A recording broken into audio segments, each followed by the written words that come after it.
There's a popular notion these days that heavy metal is dead, and I don't believe that. Does anyone have any ideas of what we should call our new album? Because we don't have any ideas.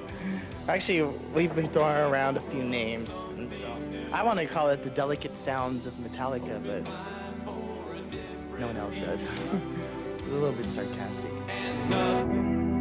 I feel that we are taking Metallica into, once again, an area where nobody expected us to go, and I can't wait for people to hear this, because they will be sitting there with åbne under på lyber, som man siger, and they will be stunned at some of the things that we're doing. Not stunned in a, but stunned in, wow, I didn't know that they had this in them. And once again, it is Metallica, it's just different. I think the sound on this album is a lot more diversified. What's the sound? A lot of different things all in one package. That's diversity, yeah.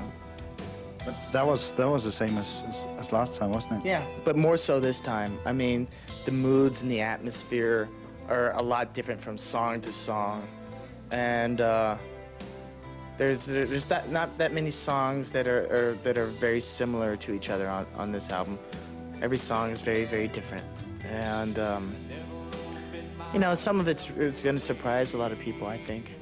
And there's a lot of groove, and it's not so tight this time. There's a lot of loose playing. It's from us listening to a lot of looser styles of music, like, you know, blues, jazz. This record's gonna do great. If it doesn't sell 15 million, big fucking deal, okay? It's still, it feels good to us right now. It'll definitely be a successful record. It will do good, the tour will do good. It'll be huge, and we're great.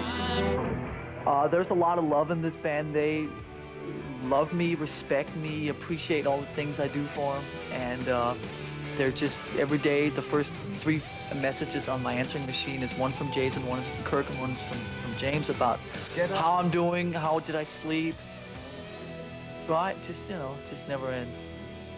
What? And likewise, by the way. Just like that. Exactly like that. He talks a lot. He talks so goddamn much. Metallica has always been about, you know, doing what we want to do and not really caring about what other people think, you know? I mean, that's been something that's always been in our minds ever since the beginning.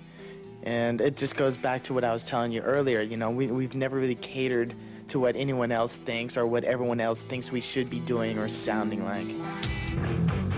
It was a vision, without sounding too corny here, or too, it was a vision that I think when we started writing those songs for that record, and Enter Sandman literally was the first song that me and James wrote for that record. When we wrote that song, it's like, you know, like a light bulb went on, but it was just like, okay, wow. We had come off Injustice for All, we'd come off all these 10-minute progressive fucking all over the place songs, which were great and what we loved doing at the time, but we needed something else to kind of fuel our creative fire. And we wrote Enter Sandman, and all of a sudden it was just like, we can do this, we can be simpler, we can be shorter, we can groove, we can have attitude, you know, and we wrote another 11 or 12 songs that fit that kind of mold, and we made it happen. The success of this album surprised all of us. I mean, we thought we had a couple, you know, good songs, and we might get played, you know, some places on the radio, and MTV might play the video, but I mean, it just grew into this huge thing, and we had no idea that it would be as big as it has been, and it's still selling, and you know, it's still surprising for us because we can't figure out who the hell is buying our albums to this day. I mean, to stay in the Billboard Top 200, you have to sell at least, you know, 10 or 15,000 albums a week, and someone out there is buying it. I have a theory that it's just everyone who bought it when it first came out and wore it out, and they're going out and buying second copies. I think what has happened in the last 5 years is that we have transcended so many categories and so many different groups of people that appreciate what we do and are into what we do, that to just sort of say, Is it a sort of a, you know, sanctuary for misfits or something like that? Is there? Yeah, it probably is, but it's also a lot more. You ever take for granted? People always say, you know, your fans, and sometimes, you know, who are your fans? And people have this vision, they're these, you know, misfit 16-year-old teenage boys. But in the last 5, 7, 8 years, it really is a lot more than that. Know of a doctor that does surgery, you know, with Metallica in his what do you call that? In his you know, his hall. There were, yeah, and they call that the theater. Theater, yeah. Yeah, and he has Metallica playing while he's doing this like microsurgery and shit, you know. So you take that and you take the guy that's you know, a businessman, or the kids that are a lot younger. We have kids now, little kids, man, like Metallica, 6, 8 years old, little skater kids and stuff, way into Metallica, you know, that kind of thing. So it's broad scape of folks that listen to Metallica now. One thing that I noticed when we were on tour is that there were a lot of 14-year-old young girls coming to see us. And, of course, that was like 3 years ago. Now those girls are 17 years old, and probably the same people are going out to go see Smashing Pumpkins and such.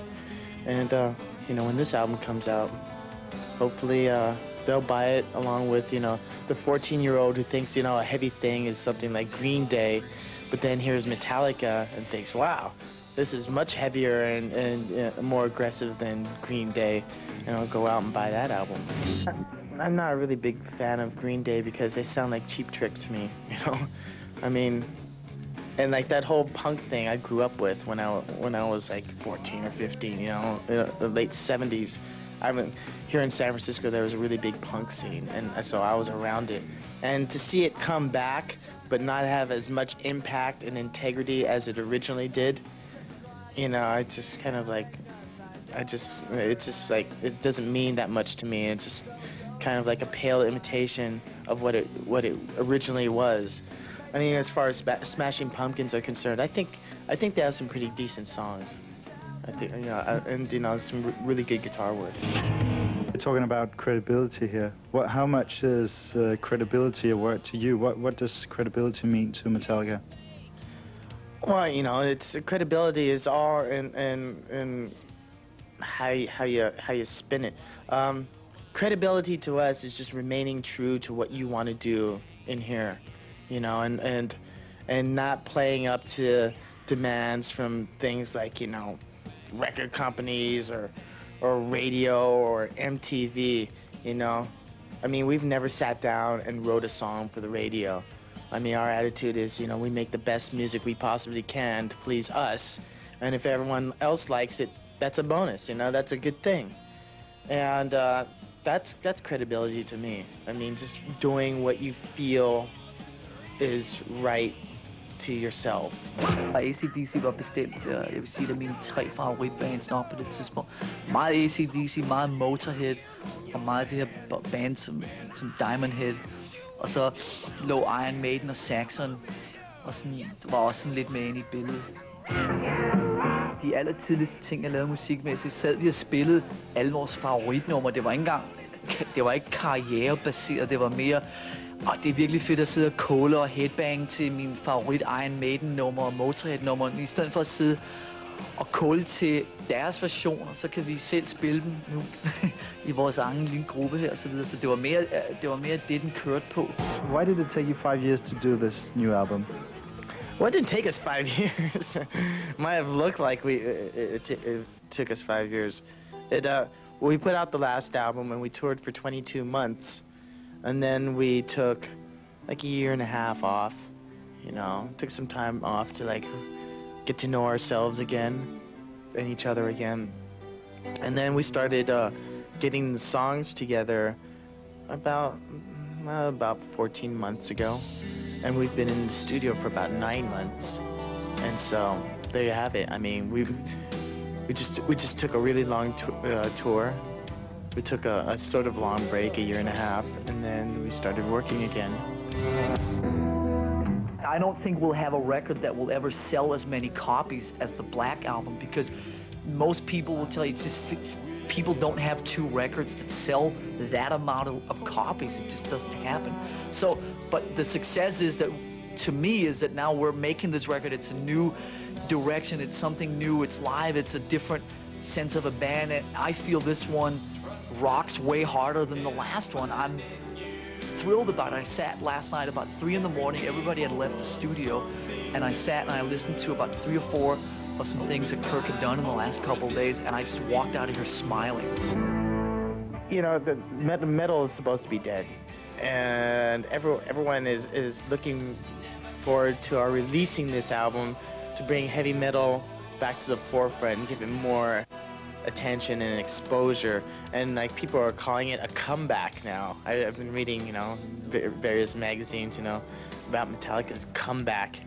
And so it should be pretty interesting once we actually do release the album, because it's a very different environment, and the record industry has changed so much since we released our last album. So it'll be pretty interesting. I mean, because, you know, as far as our fans are concerned, I think that they'll still like, I mean, I don't think their musical tastes have changed that radically. I think they'll still, you know, still go out and buy our album, and not, you know, and not have the attitude of, oh, you know, it's not alternative, I won't buy it, or, you know, it's metal, it couldn't be any good. I don't think that's the case, you know, with our fans.